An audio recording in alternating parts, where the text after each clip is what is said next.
Welcome to the Ladies' Room, where politics meets women's issues, and we're not here to sugarcoat anything. We're diving headfirst into the stories that matter to women, from Washington power plays to battles over our basic rights. It's bold, it's unapologetic, and yeah, it's going to get messy. Because let's face it, this fight for equality always is. Grab a drink, pull up a chair, and let's get into it. This is the Ladies' Room.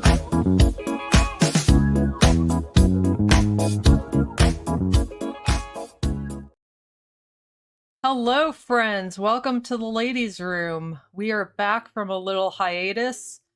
So I am Allison, the mighty librarian. And I am Vagabondia. And we're going to talk about some stuffs tonight. What a week. That was originally the name of the episode, because it's just like throwing up of executive orders, unqualified people for really important positions of government. And I think we also now understand why there's a bureaucracy.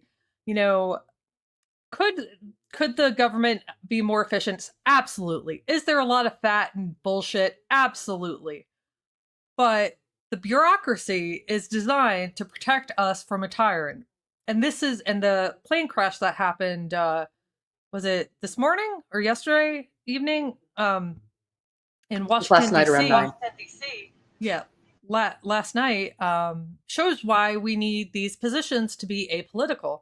Because Trump decided to fire some people at the FAA, TSA, and he decided to reconfigure some very important air traffic controllers within the Army and within Dulles International. No, that's Ronald Reagan International Airport. So if you haven't heard this story yet, there was a airplane collision with an American Airlines jet with an Army helicopter. There's said to be no survivors, unfortunately. And this is all after Trump decided to shake up the FAA, and each airport, the Army airport where the helicopter took off and where the American Airlines plane was landing, they each were supposed to have their own, or they used to have their own air traffic controllers, but they decided to consolidate into one. And so because of that, it's likely that the pilots of the two aircraft couldn't hear each other. There was confusion, and the American Airlines flight was on approach to Ronald Reagan Airport. So it's clearly not like you can't even like spin it that this little bullshit shakeup didn't have something to do with it. And so that's just a few of the things. But what we thought was more important was HR 722. And Vagabondia, maybe you want to talk a little bit about it, since you know a little bit more about it and articulate it way more eloquently. I don't know about that, but so Missouri House Representative proposed it, and it is basically the idea that at conception, personhood begins. And that is obviously a problem, because that means that even a miscarriage is technically a crime, or could be construed as a crime. The biggest issue with it is it's federal, and so it would supersede any state laws.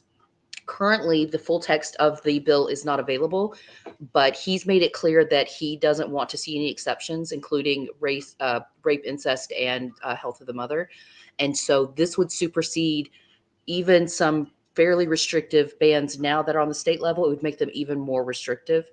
The question is, and this is the question we always have with these legislations, how they're defining, because they're not trying to define abortion, because they're trying to assign personhood at the moment of conception, then any kind of miscarriage, any kind of ectopic pregnancy, any kind of care for someone who has gone through that is going to be viewed potentially as a crime. The rule, I believe, there's two of them that are going on. There's another one that is, what is it called? Born Alive, the Born Alive bill. Have you seen that one, Allison? No, So the I Born haven't seen Alive that one bill yet. basically says that if someone has an abortion and the baby or fetus has any chance of survival, the doctor is required to provide medical care. That already happens. It's called HIPAA. I mean, it's called the Hippocratic Oath. That's what they already do. They're required to provide life-saving care. But it specifically says that the law cannot be used to prosecute a woman that has a miscarriage, or that the onus is on the doctor not providing care to the child. This law, HR 722, just defines personhood. And so it's using the 14th Amendment basically to say that a fetus has the same rights as a full-grown woman who is pregnant with them, we hope full-grown woman. And therefore, there's this imbalance between which life is more important for all intents and purposes. So the question is, does this mean that a woman has less value than the unborn child inside her under these rules or not? And we don't know yet because they haven't released the full text, but it's a complete reversal of Trump's previous statement that this was for the states to decide that there wouldn't be a federal ban. This is clearly an attempt at a federal ban. I brought up the on congress.gov. Usually when, even though it's just introduced, usually there's some sort of text there. And there's nothing. It just has the title, the co-sponsors, and that's pretty much all that is. So I have to wonder why. Why is there no text to it? Is this just for show? Are they just jumping the gun? All of the above. So usually, even at just the bare introduction, there'll be some text. Now, of course, it's going to get edited, changed, amendments will be added, and you can see like all the different things that, and you'll start seeing that fill up as the bill goes through the process. I also have to wonder why. Now, I'm assuming, actually, no, I have no idea why this is going through the House Committee on the Judiciary, because this really isn't a. Are they trying to like change the 14th Amendment? Or like it just doesn't make sense why this is going through the judiciary and there's no preliminary text. So Right. really keep in So mind. the press release that his office put out, the only real information we have, specifically says the 14th Amendment states no state shall make or enforce any law which shall abridge the privileges, blah, blah, blah, blah. And the Life at Conception Act ensures this promise applies to the unborn, recognizing them as persons with equal protection under the law. So what I have, So I they're think going this after the 14th Amendment. This absolutely puts the mother's life below the fetus, because this is a contradiction in on itself, because if there's any chance that the baby could survive, sometimes it's up, the choice is mother or baby. So now it says only baby can survive, which sometimes it's still not going to make it in those, like when a baby is, let's say there's a car accident and, the mother's in a coma. Yeah, technically you can deliver the baby. Sometimes it's still not far along enough. And, who do you choose? Who do you choose to help, the mother or the baby? Sometimes it's not, it has to be a choice of who you're saving.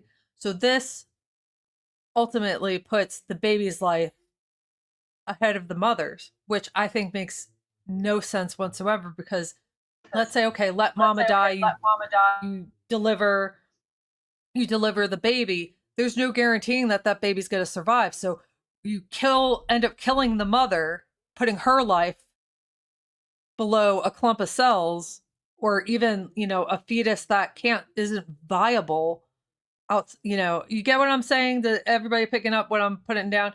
So anyway, I just wanted to put this, this is the press release.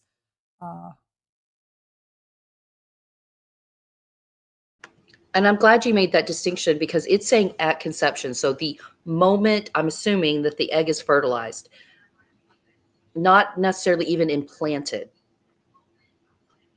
They don't understand biology. Like fundamentally, that's I the don't problem. think they do either. Um, I'm gonna put a link in the chat. It's a Google Doc of a little guide I made because I'm a dork like that. And it's just some links to everything we're talking about. I'll link this again in the description. This was made after I scheduled the live stream, so I'll put this in the description after the fact. But this is the links to everything we're talking about. And then I found some really interesting, because this is also a contradiction to the Dobbs decision, which says the states, so they're not only going against Supreme Court precedent, they're also, it's not equal protection under the law because there's no equal protection for the mother. Sometimes you have to pick mother or baby. And so what, you're always supposed to pick baby? Then how is the mother protected? Why should anyone give birth if their life's in jeopardy? So much can go, people don't realize how much wrong can go during a pregnancy. It's one of the most vulnerable parts of a woman's life is being pregnant. So anyway, so I also put some links to Dobbs, and a lot of people don't really understand the Dobbs case. And rather than me trying to explain it, I put some links to some, like at Ballotpedia has a really good guide on the progression of the Supreme Court case, like where it initiated and then as it progressed. The decision you can read directly from the SCOTUS website. And then some, Human Rights Watch wrote an article on about the healthcare of women and what these abortion laws are doing to women's healthcare. And, even the most well-intentioned of these people, let's give some of these people the benefit of the doubt. I don't think they realize, they think, oh, it's just banning abortion. They don't think of a miscarriage as abortion, but it isn't. To handle it, it is an abortion. And your body doesn't always take care of it. So And this is what I mean. I don't think they understand the biology and the medical of it, which is why I hate that they're trying to make laws about things they don't understand. They are framing this as providing a bridge between Dobbs. They said Dobbs didn't cover fetal personhood, and that's the gap they're trying to fill. But what they're not realizing is that how we define abortion matters. And a lot of the medical care that we would probably call an abortion is actually a D&C or helping with an ectopic pregnancy, or the mother's already miscarried, but they need to, help her release everything so she doesn't go septic. If they don't clearly define what they mean, if they are not very clear that they mean a pregnancy has implanted and it's growing and now we're removing it, that's an abortion, but that removing a dead fetus is not an abortion, and that giving a D&C is not right. abortion. If they don't, and they don't know to do that because they're stupid, but because they're not plainly saying that, then doctors are going to be afraid of providing the medical care. And we already have with Dobbs and some of these restrictive laws going into place in different states, women losing their fertility from the hemorrhaging or scarring or whatever, or dying. And like, okay, you want us to breed all your babies, you got to stop killing us in the process, because that's not how this works. I Right. think they fundamentally are in over their heads trying to make decisions about things they do not understand, and we're the ones that pay. Yeah, absolutely. One of the state legislatures, I don't remember which one this was, and this was a few years ago, but there was one guy who thought that you could take the the the egg from a ectopic pregnancy and reinsert it into the uterus, and it's like, no, honey, that's not how it works. And like, So is that all of like that's a decision. Like, are we really gonna? Because you can die if you don't have an ectopic pregnancy taken care of. And for anybody who doesn't, like any dudes out there, it's when a fertilized egg starts developing in your fallopian tube, and that's a problem because it can rupture and burst, and you usually lose an ovary over it. You really can't like reattach a fallopian tube. But if you don't take care of it before it bursts, so you save that ovary and that fallopian tube, there's a whole list of infections you can get. And the it's not a viable pregnancy. It's you can't just take it out from the tube and put it in the like it's not going to survive. It's already can't form correctly because it's in the fallopian tube, not on the lining of the uterus. So it's already messed up to, like to begin with. And if it ruptured, Allison, Amethyst makes a great point. Miscarriage is not a medical term. It's a spontaneous abortion. So any heterosexual woman that has ever had an egg be fertilized, if you did not give birth, you had an abortion, according to them. That's terrifying because you didn't even know. And you wouldn't know. You just bled a little heavier for a minute. Maybe even that. Maybe not even that. You never even knew. That's very possible. That you could have had a fertilized egg and it just didn't attach. Like so many things. Like I'm not going to say it's hard to get pregnant because a lot of women are fertile myrtles, but when you think about so many conditions have to be perfect for that egg to attach to the uterine lining to start growing and forming and doing, building its humanness. So much. So you could have, a lot of women might have had an additional 4 or 5 fertilized eggs and just it didn't work out. The body said nope and got rid of it. And it often comes out as a heavy period or maybe no sign at all. And that's the miracle of the human body, is that it literally will say, you know what, this is a perfectly healthy fertilized egg, but conditions are not optimal at this moment because you have a cold, or you're under a lot of stress, or you're a little bit underweight, or any of these millions of different reasons, or some chemical signal didn't hit at just the right time. Several people posted that it's like 30 to 50% of fertilized eggs never end up as a pregnancy. It just doesn't happen. So like a huge number. And so it's why it's so terrifying that people that know nothing about these things the language they use is too vague, and they are clomping on to the idea of late term abortion and, partial birth abortion and all these things that are whatever.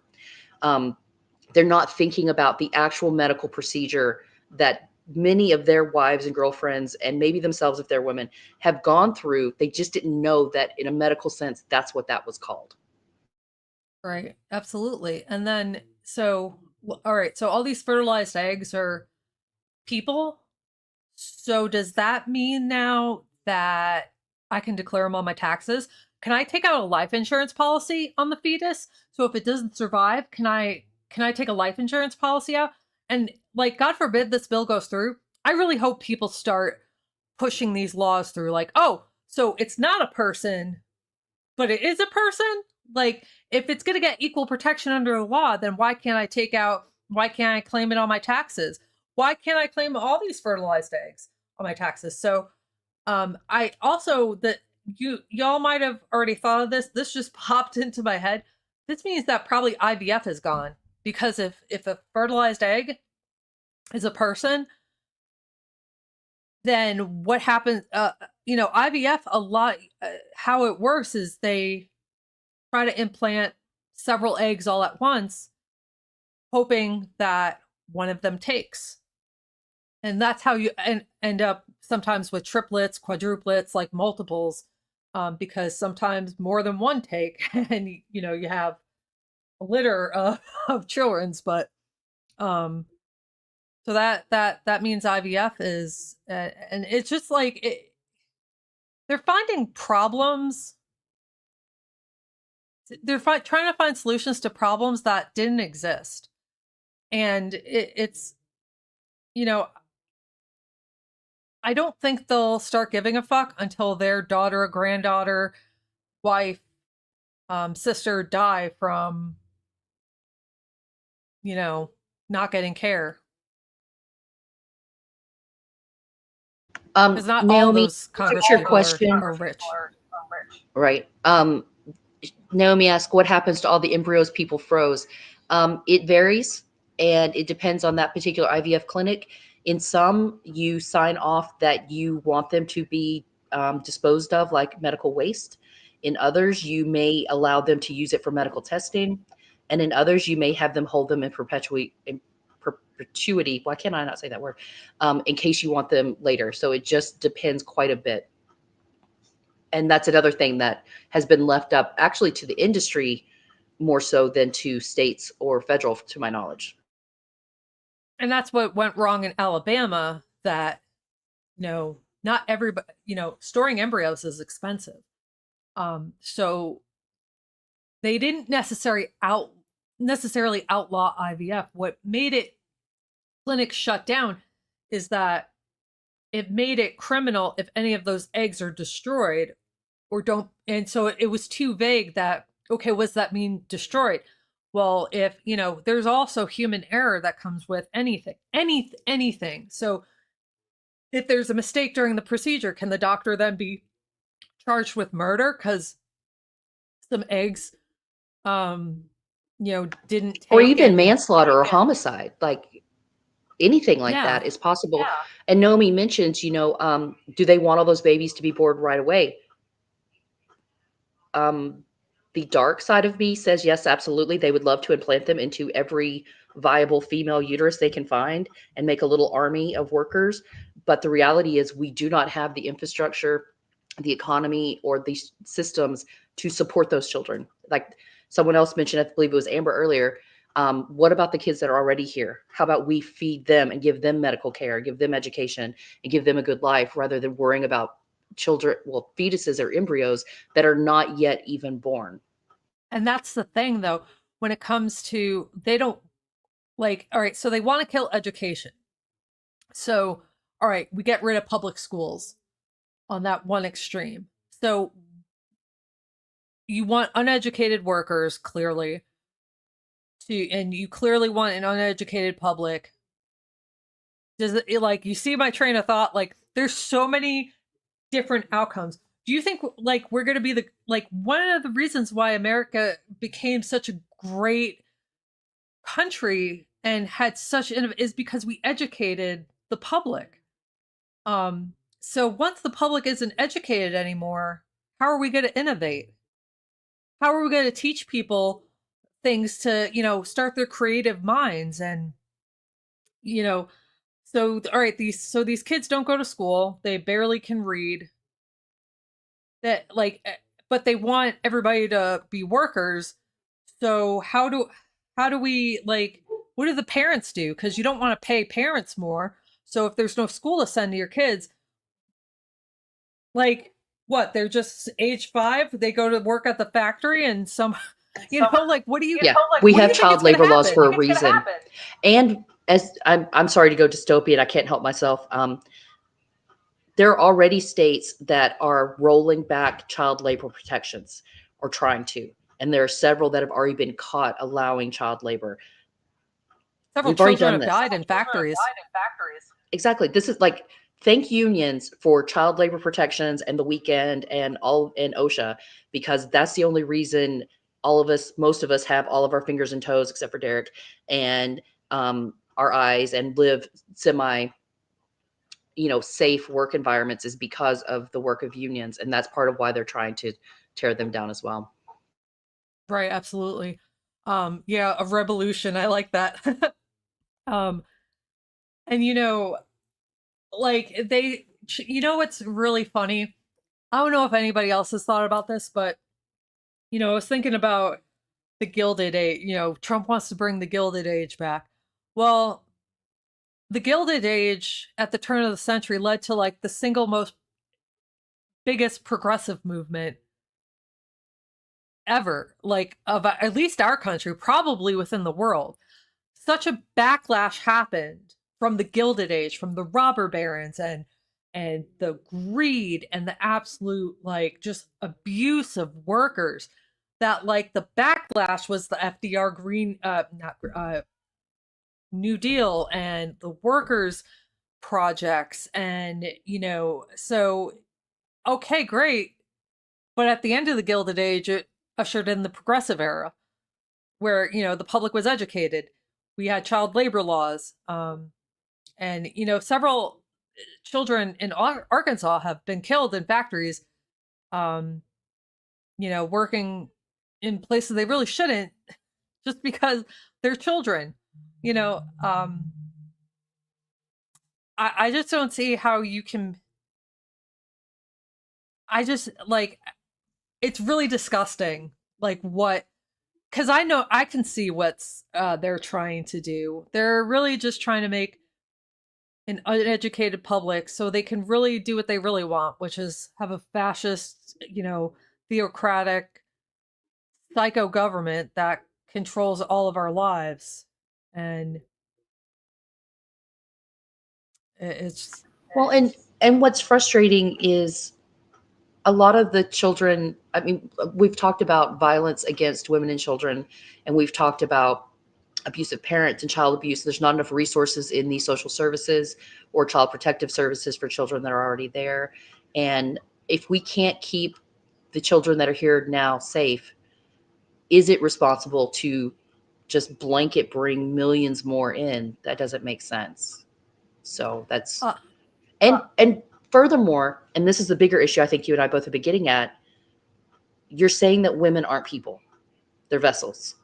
You're saying that they are birth givers, but that they do not in and of themselves have intrinsic value beyond their ability to conceive, because you're giving a clump of cells rights above them with a law like this. Like you're putting their health and well-being at risk for something that may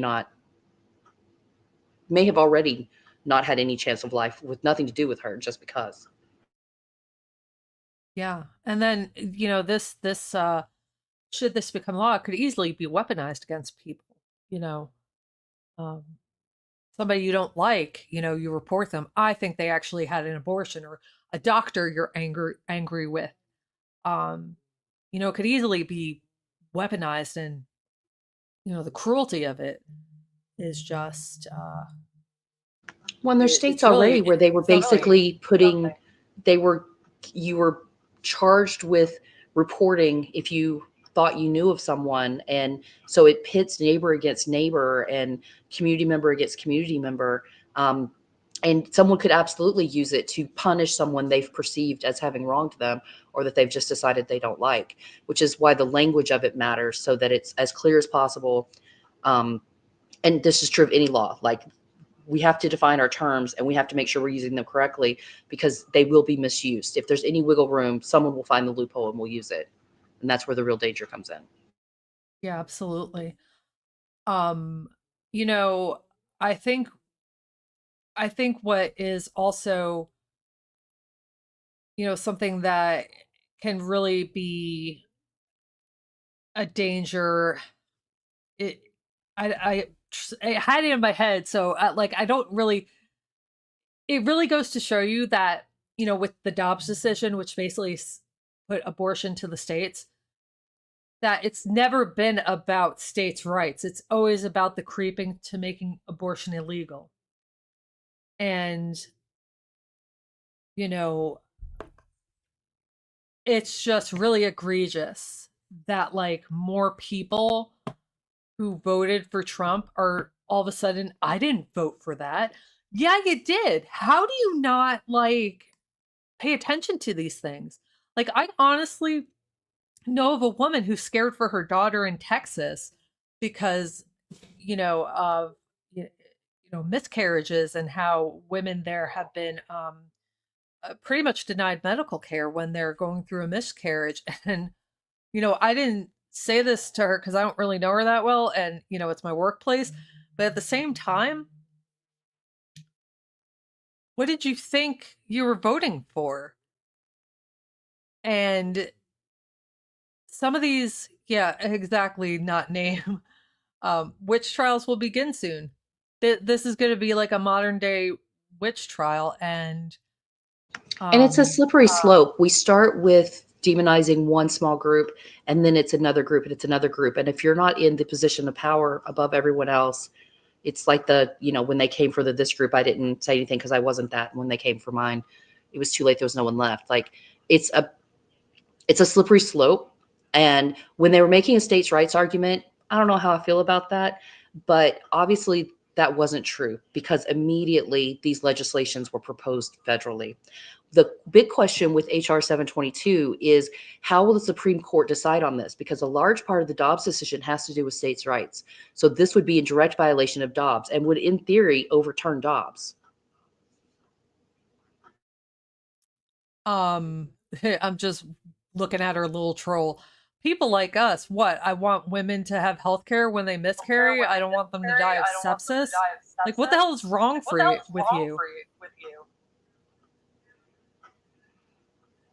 Yeah, I mean, like, do you have a sister, cousin, wife, aunt, uncle, whoever could get pregnant? Do you not have compassion for other people? That's the thing. Exactly. Like, I don't want to see this happen to anyone, whether they voted for Trump or not. You said you voted for Trump. Good for you. I'm happy for you. That's your right, and I want you to use your right. That does not mean I wish ill upon you, but it also doesn't mean that I have to entertain you coming to our space and attacking us. That's what freedom of speech is. You're free to be a troll, and we are free to say, I disagree. And that's what we're going to do. yeah, I mean, I care about women's health. I care about when somebody is, you know, dying of sepsis because her body can't take care of a miscarriage on its own. What a waste of life. You want to talk about life? What a waste of a woman's life if they. Okay, dude. Um, what a waste of life to let a woman die all because you're concerned she might be having an illegal abortion. Like, get out. Well, and it's a very big concern for, like, I have a couple of friends that have fertility issues. They want very much to be a parent. They have always wanted this. They would love to be. They would be amazing parents, but for whatever reason, they cannot carry to term. And that's no fault of theirs. I don't want that for them. But I certainly don't want them to face persecution or legal repercussions because medically they're not able to.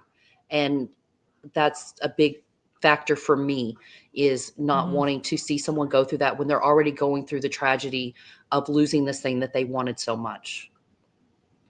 To Yeah. insult to injury. Yeah. I mean, some women lose they don't deal with infection, they lose their ability to have another baby because think about what infection does to any other body part. you know, like it, it's not like antibiotics take sepsis is blood poisoning. So one other part I think is also, so how are they gonna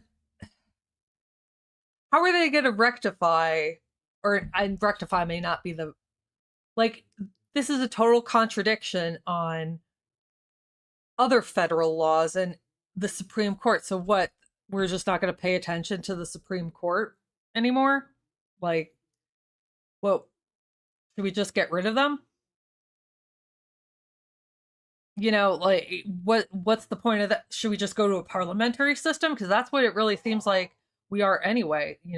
Donald Trump says something and the rest of the parliament follow suit. That's essentially what a parliament is. The Congress elects their leader, who's essentially the president, um, more or less. Some, like, French parliament is slightly different than like British parliament, which is different than like Canadian part. There's different, but essentially you don't really elect the president, you elect representatives and they elect their leader, and that's who the head dude is.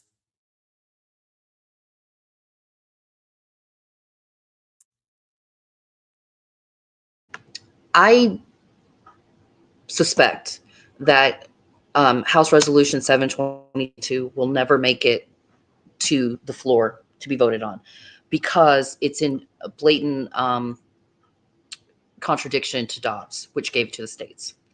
And so that would automatically, I mean, like the second it passed, it would go immediately to the Supreme Court because it would be overturning Dobbs.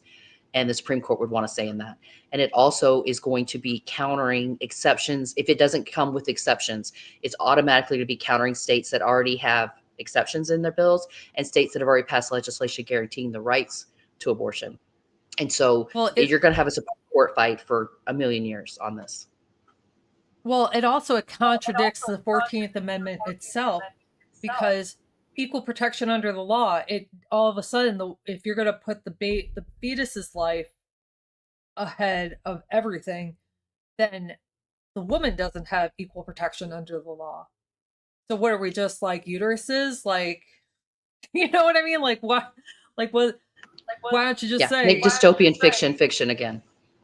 Yeah, it's dystopian nightmares. Like, why don't we just have artificial uteruses if that's the case? Like, and what's so interesting about that? Do you remember, Allison? You and I are close to the same age. I think you're slightly younger than me. Do you remember when the first test tube baby was born? And it was like this huge deal that people were like, vaguely. Yeah, and it was immediately like, oh my God, that's it. That's the end of it. There's no role for women anymore. They've completely removed us from conception and everything else. And it's like, no, it's a tool to be used. I mean, we use it for IVF now all the time, but it was never designed for that purpose. And it's the misconceptions that are thrown around. And that's a big part of a huge part of this is the misinformation, the absolute lack of knowledge and the perpetuation of things that they know to be untrue or their misunderstanding of science in general that is encouraging these arguments to take place, when if they would actually speak to the people that have the knowledge. I would rather have the viewpoint of, a gynecologist that has treated 1,000 women than some senator that's probably raped 1,000 women. I want the perspective from the expert who went to medical school, not some dude that got elected by his constituents. Yeah. And, I a lot of these bills, like, I don't think this is, I don't, knock on wood, I don't see this bill really ever getting voted on because of all the legality, in our unprofessional opinion, legal opinions. But also, there's no text to it. None. There is not one word to it. So I think it's more of like a showpiece to see how MAGA somebody could be. But that doesn't mean we have to keep our eye on it because,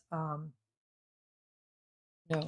And I'm seeing a lot of people saying that there's been such a flood, like you were talking about what a week it's been. There's been so many executive orders and then the confirmations and everything else. And Bannon admitted, of all people, that this was absolutely a flood the zone and keep them on their toes confused strategy. And it's been effective because we're all in absolute chaos and freaking out. But while we can't follow every headline, we can still call out what we see that's wrong, because we will absolutely go nuts trying to follow every action. But as Tony always says, a lot of these are specifically timed when there is a story that would hurt Trump or would hurt an ally of Trump. And there's a reason for that. Exactly. It's particularly with the FAA, because Trump knows he fucked up. Lots of people know he fucked up. That was the and one thing I thought was really interesting, that I read in one of the articles about that, American Airlines hasn't had a serious crash like that in 16 years. And we're just what are we now? Not even 2 weeks into his term. We have a fatal airplane crash immediately after, making the government more efficient. And this ties very much into that, the deregulation aspect and the is he trying to make a more efficient government, or is he trying to consolidate executive power? because the former FAA administrator stepped down on inauguration day because he and Elon Musk had been going head to head for years, because he at the FAA, my bad, had slapped fines on Musk for violations of safety violations repeatedly and various other things like that. So Elon had an absolute he had a boner for him, basically, because he pissed him off and he forced him out. And when this happened, there was no acting FAA, and they had done the hiring freeze, and they had moved it from the double where the military had controllers, and there's the civilian controllers as well. And somebody was telling me, I was reading, somebody's dad had been an Air Force pilot, and he had said that we've had an air traffic control problem for a very long time. ADC is ridiculously congested. There's way too many flights in the air up there. It's a miracle there's not crashes more often, but there has been a lack of qualified Air Force, why can't I say that word? Air traffic controllers for a long time. And it was something like, there's like, I want to say there was like 60,000 flights, but there's like 7,000 air traffic controllers. Like it doesn't compute. We've gotten it so congested that it's absolutely inevitable that something terrible is going to happen. And cutting back regulations, do you really think any industry that makes a profit is going to willingly oppose upon themselves a regulation that's going to cost them money? They're not. They've proven that. I think it was a statement from Pete Buttigieg, who was the transportation secretary, before, who said, I looked it up, and it was one of his statements that he made, that American Airlines hasn't had a fatal crash in 16 years. Then all of a sudden, he decides to make changes that he really had no business making, and cutting air traffic controllers, and there's a fatal crash. So I think you're absolutely right with stories being a distraction. So then immediately, all of a sudden, it's DEI. DEI is responsible for it, not Trump. No, make sure you, when you hear people talking about, no, Trump fucked up. He fired people. He tried to reorganize parts of the government that and regulations that were there for a reason. And immediately after, there's a fatal crash between an Army helicopter and a commercial jetliner. Please, Well, and this happened with the funding freeze as well. He thought he could come in and just shut things down so he could reorganize them, and not realizing that the bureaucracy of the government, those moving parts, fund so many things. There were so many ripple effects. I mean, the Medicare and Medicaid portals went down for several hours, messing with people. There were states that were concerned about SNAP. Even though states provide most of SNAP, there's still concerns there. There were questions about who was exempt. Was Head Start exempt or were they not? Like, there was a billion things that were putting people, mostly a lot of people in his base, at very real risk of losing their child care, losing their food stamps, losing all of these various things, their medical care. And like, he never, for some reason, his advisors never said, hey, yo, dude, if you freeze this, all of these things are grinding to a halt. Like, how do you not think that far ahead? Come on. Yeah, it's almost like a lack of I'm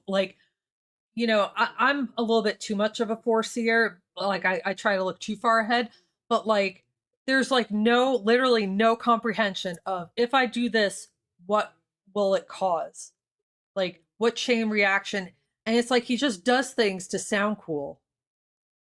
Like, he just does things, like, he just like picks something out of his ass, and that's oh, we're gonna end this, we're gonna end that. Like, and I think like Tony said on a show today, like, he was blaming it on midgets. What does somebody's height have to do with them being able to like, what is wrong with you? I know a lot's wrong with him, but right. Well, and air traffic control is an incredibly skilled and stressful job. I mean, we watched, YouTube nerd here, watched a thing about world's toughest jobs, and that was one of them, because it's incredibly stressful. They often work 12 hours at a time, usually 2 people in the tower at most. And just, can you imagine, the lives of 400 people on that passenger plane are in your hands. And if you blink, or you thought, yeah, they got it, but no, they didn't, and they misunderstood, you got to live with that. Like, this isn't a job that just anybody can do. It's years of training. It's highly specialized. So when you remove a good portion of them, of course there's going to be problems. And it's sad that people had to lose their lives as a result.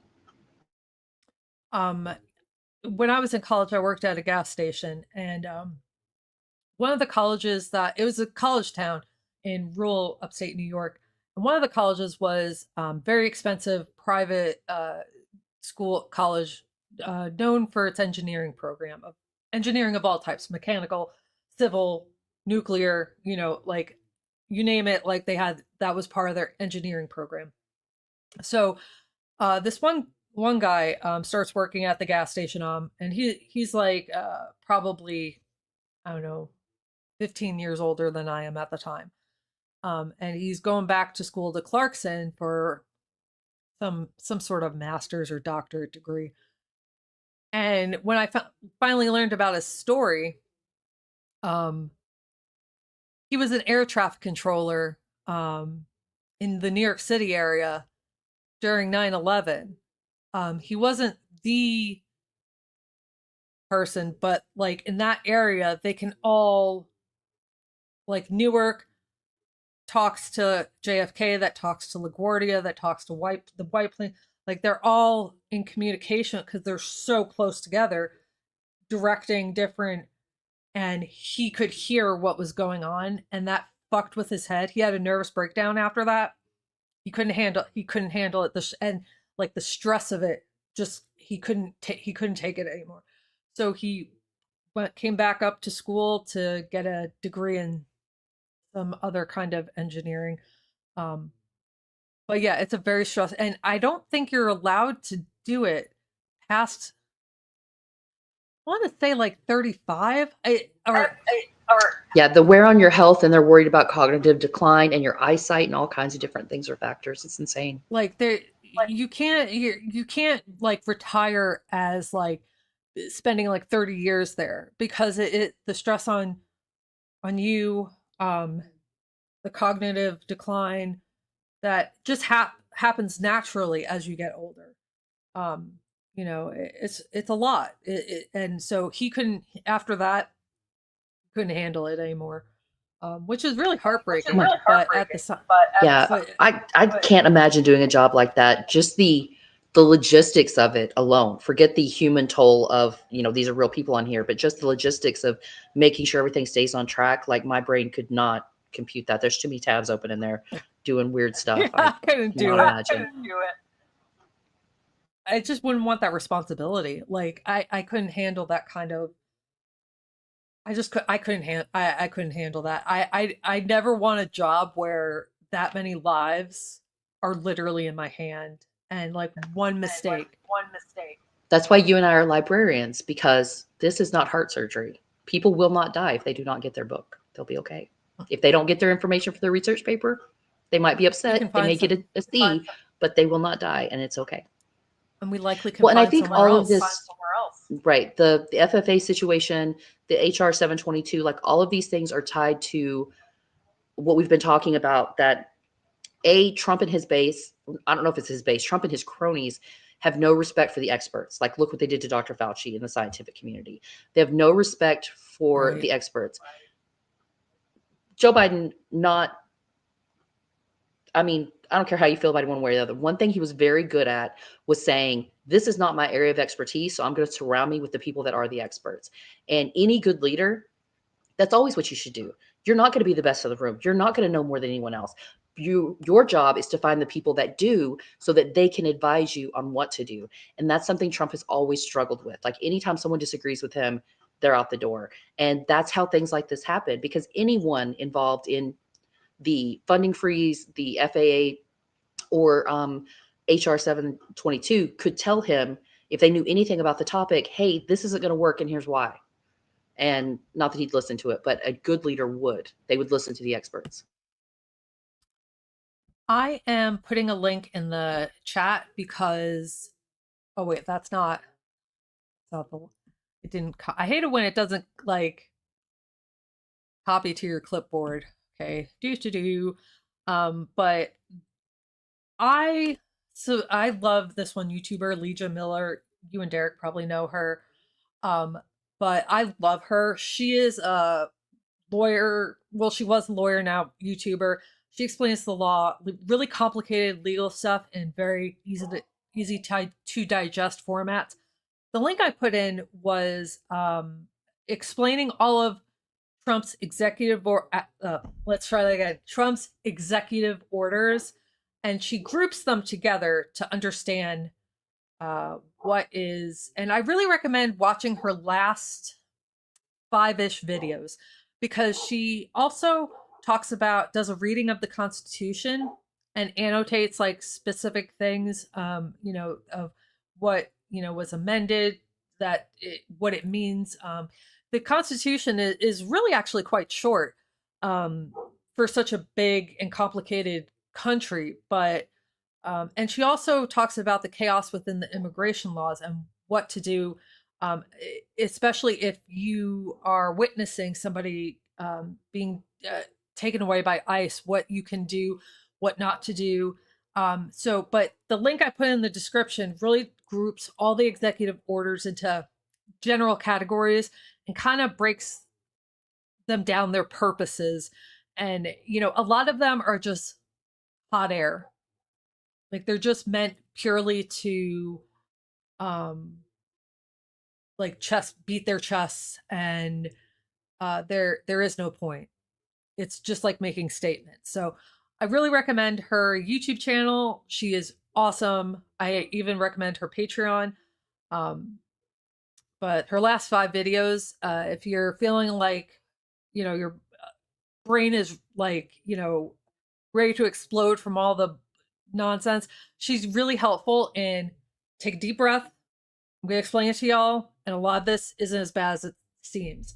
Now, she's not saying that don't worry, but she is saying a lot of it isn't meant to actually do anything.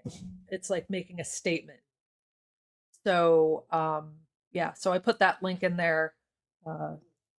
If you're looking for informational. Well, and doesn't she have one where she explains the power of the executive order, because it doesn't replace legislation. It's a limited scope of what can be an executive order and all that, which I think is something that it seems Trump does not understand, but it's important for normal people to understand that the executive order does not have the same weight in most cases as formal legislation. And so it stirs up a lot of panic. It can inform it, but it's not a replacement for it. Right. And a lot of people don't realize, like, the way I kind of think of it is an executive order is like a tweak to our already existing law, or like using a law that already exists to exercise an action for in the heat of the moment. So like in emergency situations, prior to Trump, this was used a lot in emergency situations where the president could take an existing law, say, okay, for this emergency, we're going to allocate this amount of money for this because we got to do something and we can't wait for Congress to draft legislation. It's usually to fix a quick fix to a big problem. And then usually Congress is supposed to take it over and address the larger issue at hand, but our government doesn't work anymore. So, contrary to what people think, executive orders are often shot down in the courts because they're not law. Trump isn't supposed to be able to just say, I want to do this, and Congress be damned. And no, you can't do that. Like, if we're going to follow the Constitution, then no, he can't do that. And a lot of the actions he's taken in his first, what are we at, week 2, have been to test that limit. The firing of the inspectors general, all these various executive orders, a whole bunch of those. A lot of them, those powers do not exist within the executive branch normally. And he's trying to test if the judicial branch will come after him or the legislative branch will come after him. And it's all part of Project 2025 agenda to consolidate power in the executive branch. He knows that it doesn't have the same power, but he also knows that if they don't challenge it, it erodes their power. And that's why it's essential. Right. That's why it's essential that they stand up and say, I might agree with you, but you're not the one that gets to say that. Or I disagree with you and it's not your place to say that. Like, one of my mother's favorite sayings was, "You may have an opinion, but that doesn't mean you have the ability or the right." So, like for example, we're both library people. I may have an opinion about the library, but if I'm not on the library board, sucks to be you.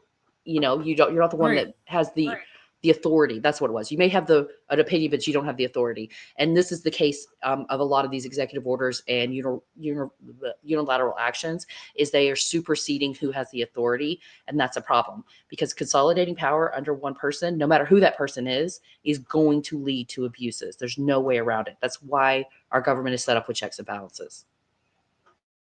Yeah, exactly.